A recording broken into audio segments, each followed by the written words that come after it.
Selamat datang kembali untuk adik-adik peserta bimbingan belajar UTBK SNBT 2023. Kali ini kita akan membahas soal yang udah adik-adik kerjakan sebelumnya ya di tryout UTBK SNBT yang diselenggarakan oleh Komunitas Merdeka Belajar. Nah, pada kali ini kita akan membahas terkait pembahasan soal kemampuan penalaran umum. Nah, pertama nih soalnya adalah sebuah rumah memiliki 6 lantai. Kamar yang ada di lantai 2 atau lebih memiliki pintu tahan api. Kira-kira jawaban dari adik-adik apa nih kemarin nih? Nah, kira-kira tebak-tebak terlebih dahulu sebelum saya memberikan jawabannya. Oke? Nah, baik langsung saja jawabannya adalah E. Ini ya, pintu tahan api ada di kamar. Kenapa seperti itu? Karena berdasarkan informasi yang diberikan, kamar yang ada di lantai 2 atau lebih memiliki pintu tahan api, tetapi tidak ada informasi yang menyatakan bahwa kamar di lantai 1 tidak memiliki pintu tahan api. Oleh karena itu, opsi A dan D tidak dapat dipilih. Seperti itu ya. Nah, kemudian sementara itu untuk opsi B dan C sama-sama bertentangan dengan informasi yang diberikan. Jika semua kamar di rumah memiliki pintu tahan api, maka kamar di lantai 1 juga harus memiliki tahan api yang bertentangan dengan opsi A. Di sisi lain, jika hanya kamar di lantai 6 yang memiliki pintu tahan api, maka tidak mungkin kamar di lantai 2 hingga 5 juga memiliki pintu tahan api yang bertentangan dengan informasi yang diberikan. Jadi, satu-satunya pilihan yang tersisa adalah opsi E, yaitu bahwa pintu tahan api ada di kamar, seperti itu. Nah, ini ya jawaban untuk soal nomor 1 kemarin, untuk yang pembahasan soal kemampuan penalaran umum adalah pintu tahan api ada di kamar. Oke, selanjutnya kita berlanjut kepada soal nomor 2. Tidak ada semua orang pergi ke pasar karena belanja. Ibu pergi ke pasar. Jadi kesimpulannya apa? Gitu ya. Nah, dari kira-kira kemarin jawabannya apa nih? Oke, sambil menunggu beberapa detik, adik-adik apa jawabannya? Oke, baik. Langsung saja kakak jawab ya. Jawabannya adalah D. Kenapa kok bisa D? Alasannya adalah pernyataan pertama menyatakan bahwa tidak semua orang pergi ke pasar sedang belanja. Oleh karena itu, ibu mungkin pergi ke pasar untuk tujuan lain selain belanja. Oleh karena itu, opsi A dan B tidak dapat dipilih, ya. Kemudian pernyataan kedua menyatakan bahwa ibu pergi ke pasar tetapi tidak menyatakan tujuannya. Oleh karena itu, kita tidak dapat menyimpulkan apakah ibu belanja atau tidak. Oleh karena itu, opsi D adalah jawaban yang tepat, seperti itu. Kemudian pernyataan ketiga menyatakan bahwa pasar adalah tempat orang belanja. Tetapi tidak semua orang yang pergi ke pasar sedang belanja. Oleh karena itu, pernyataan ini tidak mempengaruhi kesimpulan kita mengenai tujuan ibu ke pasar. Oleh karena itu, opsi C, ini ya opsi C, tidak dapat dipilih. Kemudian yang pernyataan keempat, yang E, pernyataan keempat tidak relevan dengan informasi yang diberikan, gitu ya. Kemudian opsi E juga tidak dapat dipilih. Jadi yang dapat dipilih adalah kesimpulannya hari ini ibu belum tentu belanja. Seperti itu. Kemudian dari soal nomor 3, semua sepatu berwarna biru. Sebagian sepatu dipakai bermain voli. Kira-kira jawaban yang benar apa? A, B, C, D, atau E? Oke, karena udah menebak-nebak, maka langsung saja jawaban yang benar adalah sebagian sepatu berwarna biru dan dipakai bermain voli. Nah, kenapa? Ya, nomor 3 ini alasannya ya. Alasannya adalah pernyataan pertama yang A ini bahwa semua sepatu berwarna biru. Oleh karena itu, semua sepatu yang dipakai untuk bermain voli juga berwarna biru. Oleh karena itu, opsi A dan C tidak dapat dipilih. Kemudian pernyataan kedua tidak relevan dengan informasi yang diberikan. Oleh karena itu, B ya, B tidak dapat dipilih juga. Kemudian pernyataan ketiga tidak benar karena pernyataan pertamanya menyatakan bahwa semua sepatu ya untuk adik-adik berwarna biru, tetapi tidak mengatakan bahwa tidak ada sepatu biru yang dipakai untuk bermain voli. Oleh karena itu opsi C juga tidak dapat dipilih. Kemudian pernyataan keempat menyatakan bahwa sebagian sepatu berwarna biru dan dipakai untuk bermain voli. Oleh karena itu, opsi D adalah jawaban yang tepat. Kemudian kenapa kok tidak memilih E? Karena pernyataan yang E ini tidak relevan dengan informasi yang diberikan, sehingga E tidak dapat dipilih. Jadi jawabannya adalah D, seperti itu. Oke, selanjutnya di soal nomor keempat. Semua alat-alat berada di rak baris A. Obeng berada di baris A dan kertas di rak baris B. Kesimpulan yang didapat adalah di soal nomor 4 ini apa kira-kira? Jawabannya A, B, C, D, atau E? Oke, jawaban yang tepat adalah E. Kenapa kok E? Oke, kita kupas satu-satu terlebih dahulu. Alasan pernyataan pertama menyatakan bahwa semua alat-alat berada di rak baris A. Oleh karena itu, jika obeng berada di rak baris A, maka obeng termasuk alat-alat. Oleh karena itu, opsi A tidak dapat dipilih. Kemudian pernyataan kedua, yang ini yang B, tidak relevan dengan informasi yang diberikan. Oleh karena itu, B juga tidak dapat dipilih. Kemudian yang pernyataan ketiga, menyatakan bahwa kertas tidak termasuk alat-alat. Namun, tidak ada informasi yang menyatakan apakah kertas termasuk dalam kategori benda yang ditempatkan di rak tersebut. Oleh karena itu, C juga tidak dapat dipilih. Kemudian D, pernyataan keempat salah karena pernyataan sebelumnya menyatakan bahwa kertas berada di rak baris B. Oleh karena itu opsi D juga tidak dapat dipilih. Nah, yang dapat dipilih adalah E karena menyatakan bahwa penggaris dan kertas berada di rak yang bersebelahan. Oke, ini jawaban yang nomor 4, E. Nanti bisa diulang ya dari 1, 2, 3, 4. Oke, kemudian kita berlanjut ke soal nomor 5. Ketika ayah dan ibu Nina menikah, masing-masing telah memiliki seorang anak. Sekarang Nina lahir persis tahun setelah perkawinan tersebut dan memiliki 4 saudara. Kira-kira jawaban yang tepat apa? A, B, C, D, atau E? Oke, kakak jawab ya. Jawabannya adalah E. Kenapa kok bisa E? Oke, kita kupas satu persatu terlebih dahulu ya. Nah, untuk alasannya adalah kita dapat menyelesaikan soal ini dengan menggunakan logika dan perhitungan sederhana. Karena masing-masing orang tua telah memiliki seorang anak saat menikah. Maka setelah perkawinan mereka ada total 2 anak dalam keluarga. Jadi ketika Nina lahir persis tahun setelah perkawinan tersebut, maka total anak dalam keluarga akan menjadi 3. Oleh karena itu, Nina harus menjadi anak ketiga dalam keluarga. Itu adalah alasannya.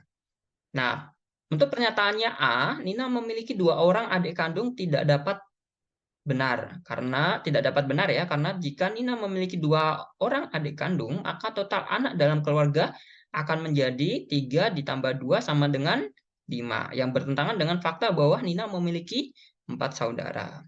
Kemudian pernyataan B, Nina merupakan anak tertua dalam keluarga, sehingga tidak dapat dibenarkan karena kita telah mengetahui bahwa setiap orang tua telah memiliki seorang anak sebelum menikah, sehingga Nina tidak mungkin menjadi anak tertua dalam keluarga. Nah, kemudian C ya. Kenapa kok jawabannya tidak C? Karena Nina tidak memiliki saudara tiri. Tidak dapat disimpulkan dari informasi yang diberikan. Kemudian, kenapa tidak D? Karena Nina memiliki memiliki 4 orang adik. Dan tidak dapat dibenarkan karena jika Nina memiliki 4 orang adik, maka total anak dalam keluarga akan menjadi 3 ditambah 4 sama dengan 7, yang bertentangan dengan fakta bahwa Nina memiliki 4 saudara. Oke, itu jawaban nomor 5. Oke, kita berlanjut ke soal nomor 6. Nah, ini mungkin lumayan banyak ya jawabannya ya. Nah, dari nomor 6, 2 rumah berdiri saling sejajar, saling berhadapan. Masing-masing bangunan terdiri atas 3. Pertama, atau yang A ya, rumah Nina bersebelahan dengan rumah Rani dan saling berhadapan dengan rumah Rini pada tengah bangunan. Yang B, rumah Roni di depan rumah Rani dan berseberangan secara diagonal dengan rumah Rana. Rumah Rono berada pada salah satu bangunan tersebut. Jika rumah Rana bertukar tempat dengan rumah Rono, maka jawabannya yang benar adalah C. Rumah Rana bersebelahan dengan rumah Rani. Nah, ini pembahasannya. Jika rumah Rono bertukar dengan rumah Rani, maka akan didapatkan dena sebagai berikut. Rumah Rani, rumah Roni, rumah Rina, rumah Rini, rumah Rono, rumah Rana. Jadi, rumah Rana bersebelahan dengan rumah Rini. Jadi, jawabannya adalah C. Oke, kita bolkan ya. Oke, selanjutnya number 7. Number 7, 5 orang dengan nama Jun, Mauli, Nia, Ika, Pina, Pina, hanya Mauli dan Pina yang sangat manja. Mauli, Nia, dan Pina tidak senyum. Dan hanya Ika, Nia, dan Jun yang pendiam. Jika diinginkan 2 peliharaan, satu yang manja dan tidak berbahu, dan satu yang tidak bersuara keras dan tidak berbau, manakah di antara 5 orang itu yang terpilih? Nah, pembahasannya adalah orang yang sangat manja, Mauli dan Pina. Orang yang tidak senyum, Mauli, Nia, Pina. Orang yang pendiam, Ika, Nia, Jun. Maka yang manja dan tidak tersenyum adalah Mauli dan Pina. Sedangkan yang pendiam dan tidak senyum adalah Nia. Jadi jawabannya adalah C. Oke, kita bolkan ya. Oke, next number 8. Nomor 8. 2, 6, 12, 20. Kira-kira dari sini jawaban yang benar apa?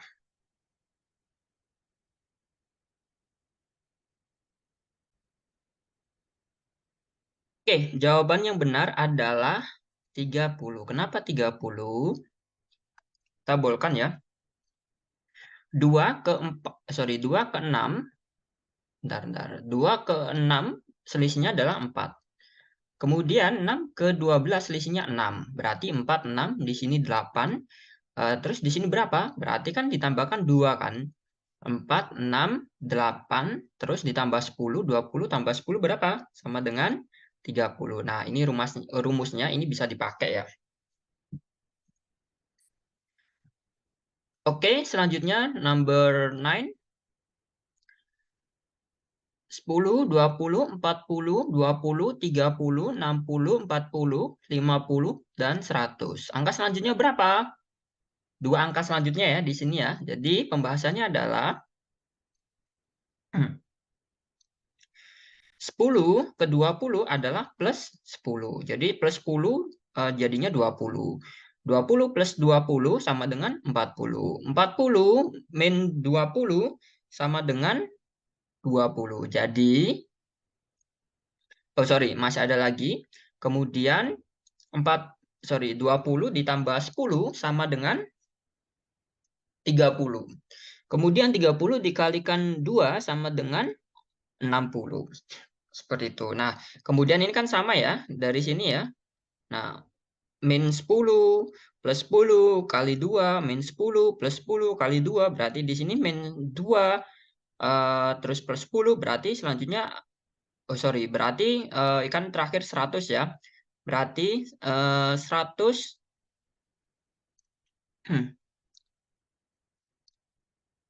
sorry ini kurang 0 ya. 100 dikurangin 20 sama dengan 80. 80 ditambah 10 sama dengan 90.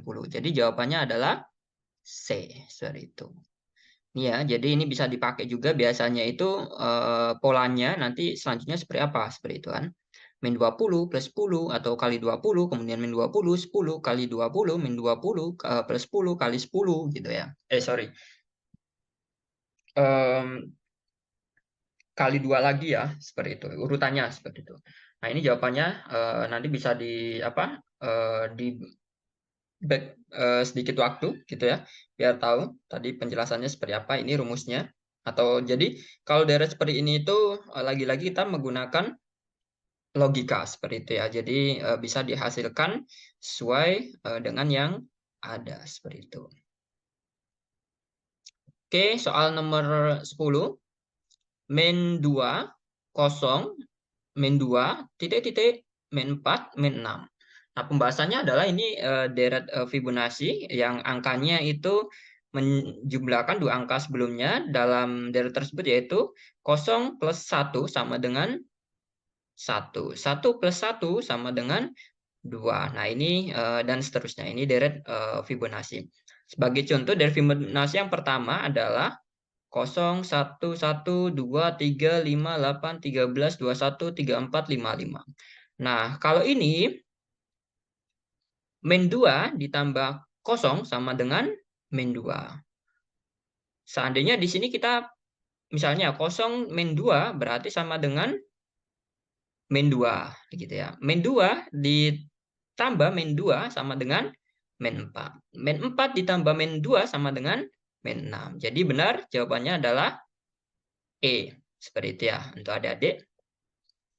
Kemudian next baris lagi 5, 6, 4, 7, 3, 8. Nah, pembahasannya ini seperti apa? Oke, kira-kira adik-adik sekalian jawabannya A, B, C, D, atau E? Oke, kita bahas ya. Seri 1. Seri 1 ini 5, 4, 3. Nah, ini harus perhatikan ya, biasanya lompatan-lompatan. Terus seri 2, 6, 7, 8. Berarti 5, 4, 3 selanjutnya adalah pastinya 2. Selanjutnya 6, 7, 8. Selanjutnya setelah 2 berarti 9. Maka jawabannya adalah A. Nah, ini ya, 2, 9. Kemudian yang nomor 12, ini 12 lebih enak lagi. 12 ini 8, 12, 18, 26. Plus 4, ya, plus 4, terus plus 6, terus plus 8, kemudian plus 10. Jadi 26 plus 10 sama dengan 36. Nah, itu simpelnya. Sebenarnya peluang buat kalian yang mengerjakan tes kemampuan penalaran umum ini. Kemudian selanjutnya adalah di nomor 13. Jika tidak menari, Ika menulis. Jika tidak menulis, Ella menggambar sketsa. Pernyataan yang sesuai dengan pernyataan di atas adalah, jawabannya adalah E. Kenapa E? Karena E tidak dapat ditarik kesimpulan. Tidak ada pernyataan yang dapat menghubungkan antara satu pernyataan dengan pernyataan yang lainnya yang tersedia. Sehingga jawabannya adalah E. Tidak dapat ditarik kesimpulan.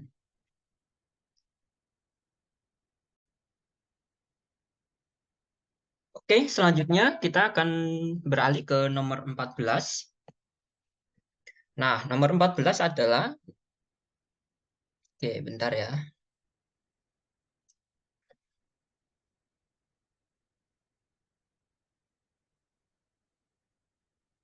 Oke, nomor 14, Nadia memiliki 6 tas. Ke dalam setiap tas akan dimasukkan satu pensil yang berbeda warna. Masing-masing tas diberi angka 1 sampai 6. Pensil terdiri dari 6 warna, yaitu merah, kuning, hijau, ungu, biru, dan coklat. Pensil akan dimasukkan ke dalam tas dengan aturan yang sebagai berikut. Pensil merah harus dimasukkan ke dalam tas nomor 2. Pensil hijau tidak boleh diletakkan di samping pensil biru. Pensil kuning harus diletakkan di samping pensil ungu. Jika pensil biru diletakkan di nomor 5, maka yang tidak boleh dilakukan adalah, kira-kira dari adik-adik sekalian jawabannya A, B, C, atau D, atau E. Silakan kira-kira jawaban yang tepat yang mana?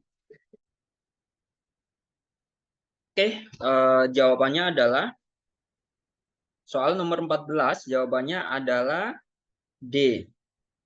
Ini ya. Pensil kuning diletakkan nomor 4. Kita tebalkan terlebih dahulu. Kenapa seperti itu? Oke, penjelasannya seperti ini.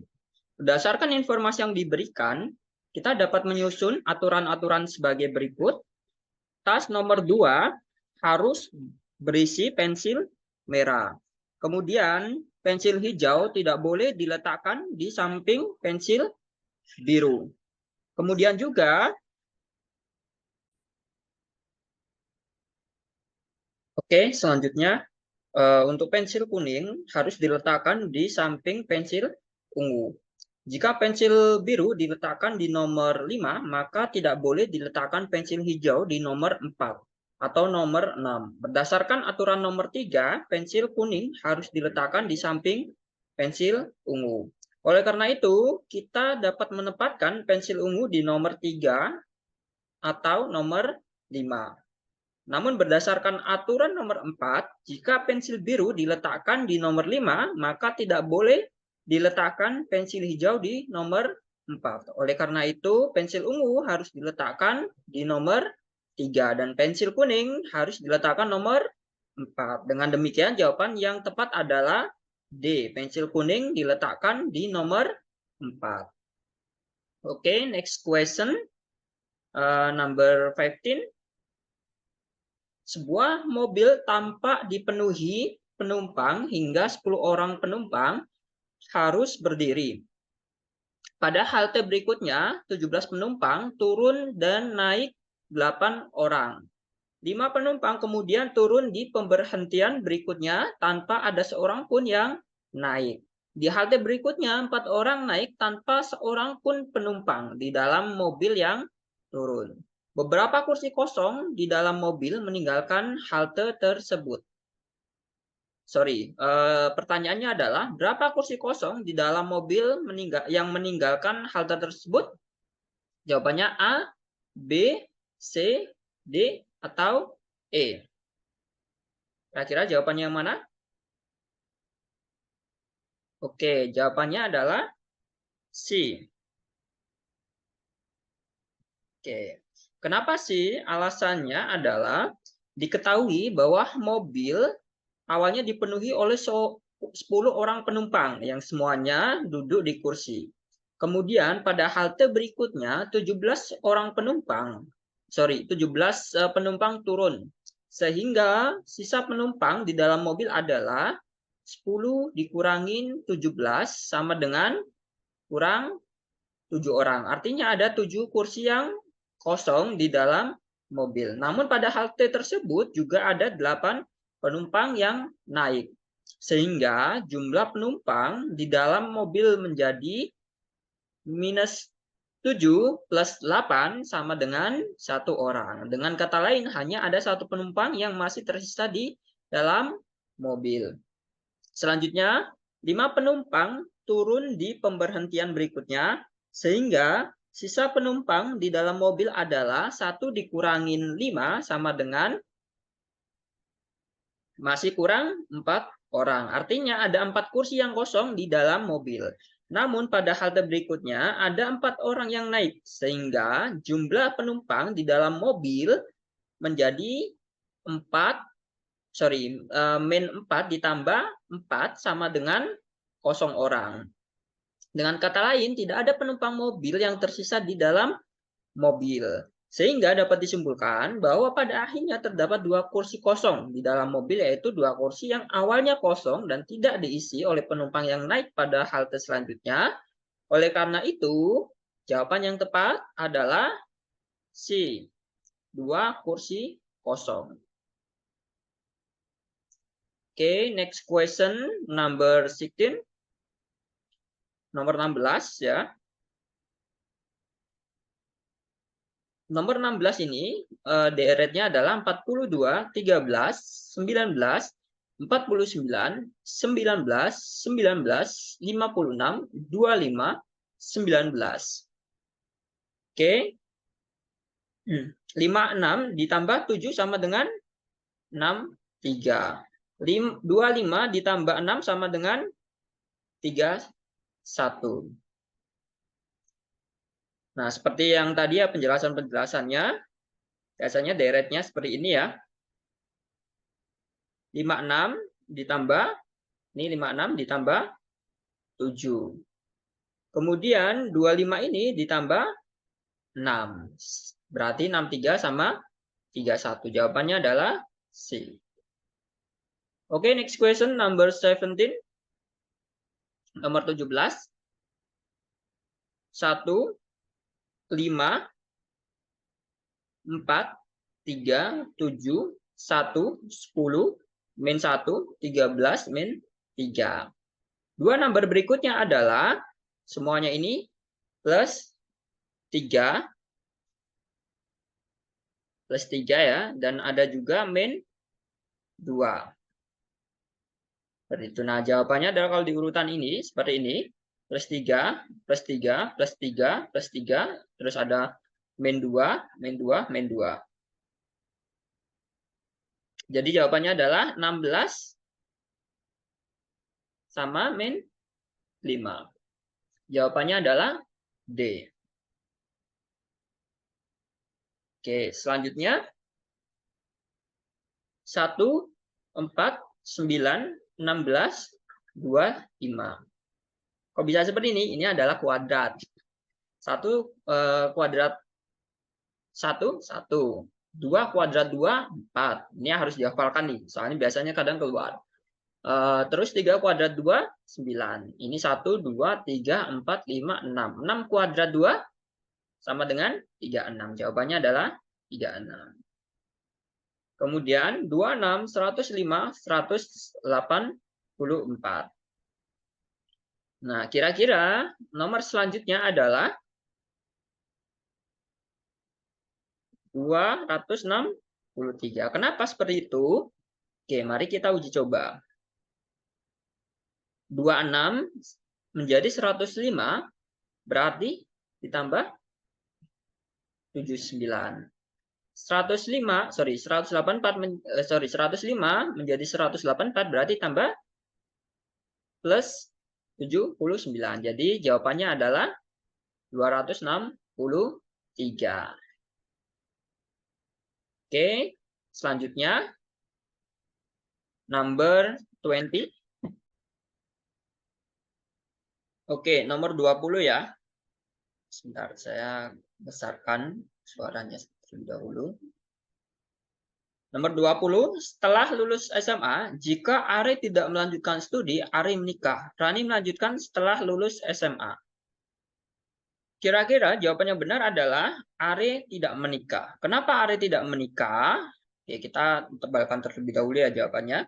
Karena kalimat pertama, setelah lulus SMA, siswa melanjutkan studi dan tidak menikah, atau melanjutkan studi tapi tidak menikah. Kalimat ini mengandung pengertian bahwa siswanya hanya boleh memilih salah satu. Are adalah bagian dari siswa yang lulus SMA, dan Are melanjutkan studi, jadi dia tidak menikah. Seperti itu, simpel.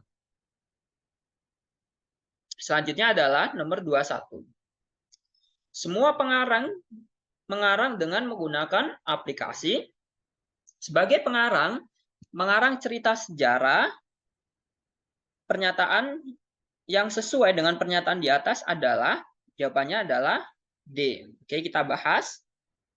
Pernyataan awal menyatakan bahwa semua pengarang dengan menggunakan aplikasi dan sebagian pengarang mengarang cerita sejarah. Oleh karena itu, jawaban yang paling tepat adalah D. Sebagian pengarang mengarang cerita sejarah dengan tidak menggunakan aplikasi. Karena pernyataan awal tidak memberikan informasi apakah semua pengarang mengarang cerita sejarah atau tidak, maka pilihan A dan C tidak relevan karena pernyataan awal tidak menyebutkan pengarang yang tidak menggunakan aplikasi atau tidak mengarang cerita sejarah. Pilihan B salah karena pernyataan awal menyatakan bahwa semua pengarang menggunakan aplikasi. Pilihan E juga salah karena pernyataan awal menyatakan bahwa semua pengarang menggunakan aplikasi. Jadi yang benar adalah D, sebagian pengarang mengarang cerita sejarah dengan tidak menggunakan aplikasi. Oke, number 22. Semua pohon memiliki kayu. Pohon kaktus memiliki duri. Nah, kira-kira jawaban yang benar apa? Sementara jenis pohon memiliki duri. Semua pohon kaktus memiliki kayu. Sementara pohon kaktus memiliki duri. Semua pohon kaktus termasuk pohon. Jawabannya adalah semua pohon kaktus bukan termasuk jenis pohon. Seperti itu. Jawabannya yang benar. Ini sambil kita browsing aja bahwasanya pohon kaktus itu bukanlah sebuah jenis pohon. Jadi pohon kaktus itu tidak memiliki kayu. Oke, selanjutnya number 23. Ketika Denny pulang dari kios penjahit, sepatunya berlumpur dan topinya banyak kena tepung. Tempat-tempat yang mungkin dilaluinya adalah Kampung Ipin, Lapak Badak, Tamuda, dan Jalan Sumbing. Dia tidak mempunyai cukup waktu untuk mengunjungi lebih dari satu daerah dari daerah-daerah itu. Di jalan-jalan sama sekali tidak ada lumpur, kecuali di jalan-jalan yang aspalnya dibongkar untuk diperbaiki. Kampung Ipin didiami oleh penjahit. Demikian pula Jalan Sumbing dan Taman Muda. Yang ada perusahaan roti adalah Jalan Sumbing, Lapangan Badak, dan Kampung Iping. Saya tahu bahwa jalanan di Kampung Iping tidak sedang diperbaiki, tetapi mungkin sekali ada perbaikan jalan di tempat-tempat lain. Jalan manakah Denny pulang ke rumah? Oke, jawabannya adalah B, Jalan Sumbing. Kenapa Jalan Sumbing? Kampung Iping, Jalan Sumbing, dan Taman Muda kena topi karena lewat daerah yang banyak perusahaan roti, yaitu Jalan Sumbing, Lapangan Badak, dan Kampung Iping. Karena jalanan Kampung Iping tidak rusak, hanya mengurangi satu tempat, maka yang mungkin dikunjungi adalah Jalan Sumbing.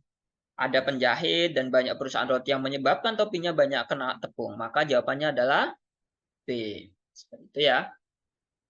Nah, sekali lagi ini perlu latihan seperti itu adik-adik sekalian untuk menjawab soal ini. Jadi lebih mengasah daya nalar kita seperti itu ya. Apalagi kan judulnya tes kemampuan penalaran umum pada pembahasan sesi ini.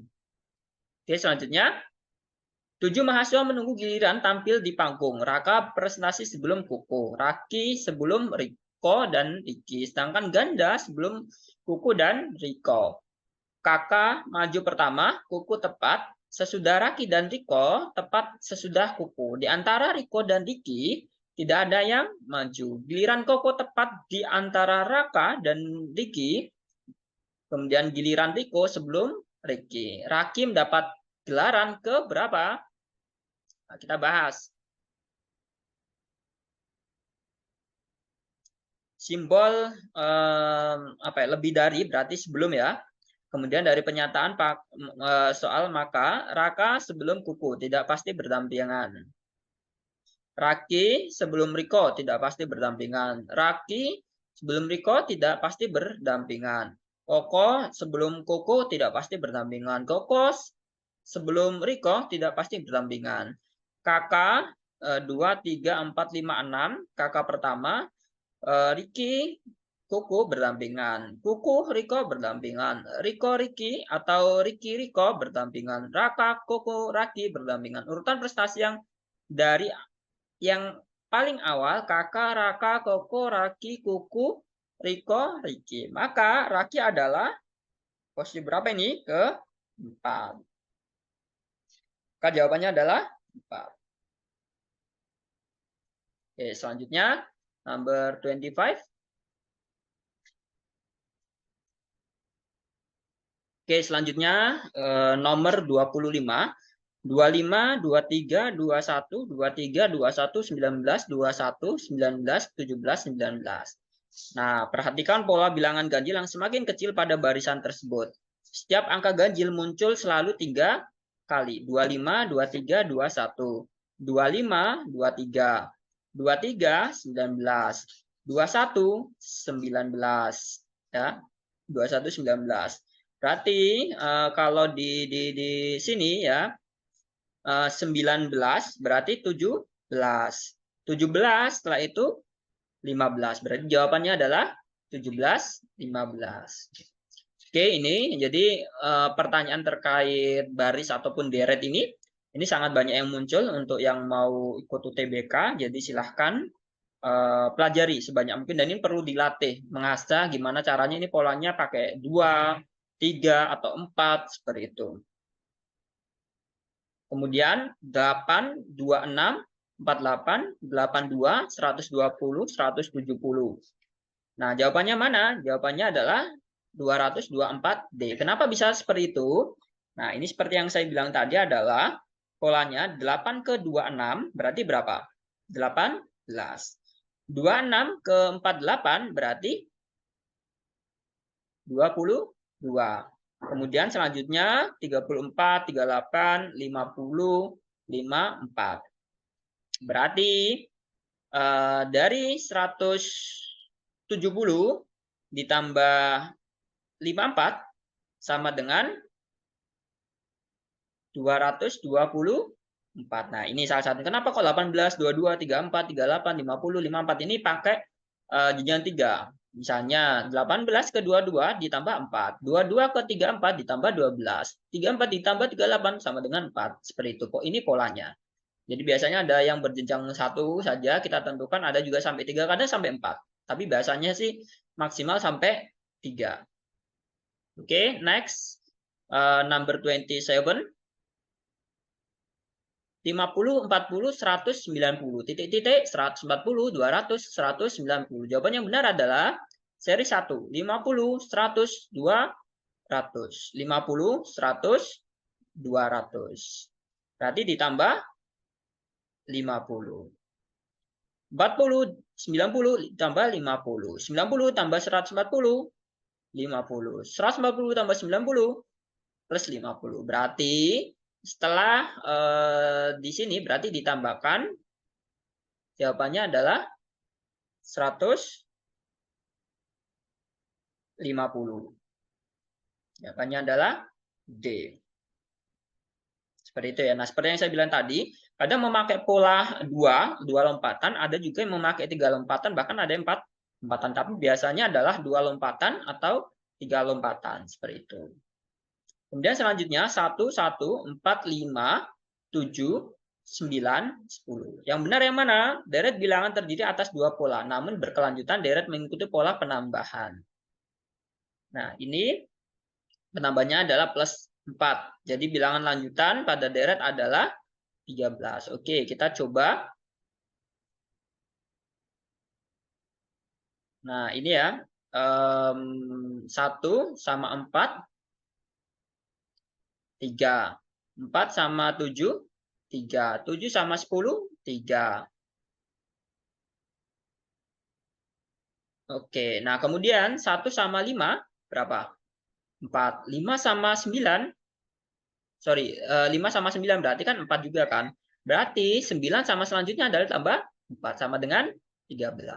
Oke, itulah ya jawabannya. Kemudian next question, 29 atau 29.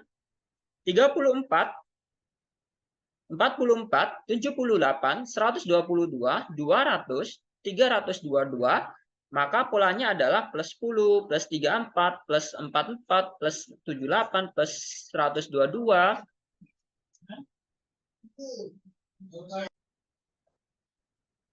Oke, kita lanjut ya. Jadi ini adalah 34 ditambah 44 sama dengan 78. 78 tambah 122 sama dengan 200. 200 ditambah 322 sama dengan 522. Jadi jawaban nomor 29 adalah D, 522. Nah, ini ya, seperti yang saya bilang tadi, ada apa ya? Pola yang menggunakan dua kelipatan ataupun dua pergeseran. Ada juga yang satu, ada juga yang tiga. Oke, selanjutnya adalah 26, 5, 64, 25, 11, 53, 24, 17, 42. Titik, titik, titik, titik. Maksudnya apa? Maksudnya adalah dua number berikutnya adalah, nah jawabannya adalah pola kelipatan baris 3 kali pertama. Seperti itu berarti 26, 5, 64. 26 ke 25 berarti min 1. Kemudian 5 ke 11 adalah berapa? Jawabannya adalah plus 6. Berarti min 1 plus 6. Kemudian kalau sini 24, 26, 25, 24 berarti selanjutnya adalah 23. Kemudian selanjutnya adalah 7 plus 6 tadi. Jadi sama dengan 23. Jadi jawabannya adalah 23, 23. Jadi the last question number 30 jawabannya adalah 23 dan 23. Jadi mungkin itu saja adik-adik yang bisa disampaikan dan mohon maaf jika ada suara yang bocor ataupun hal-hal yang lain. Semoga penyampaian ini bermanfaat dan juga bisa menjadikan adik-adik lebih paham terkait soal-soal kemampuan penalaran umum di persiapan tes UTBK SNBT 2023. Demikian dari kami, semoga bermanfaat dan silakan ditunggu untuk video-video berikutnya. Thank you dan selamat sukses untuk ujian kalian.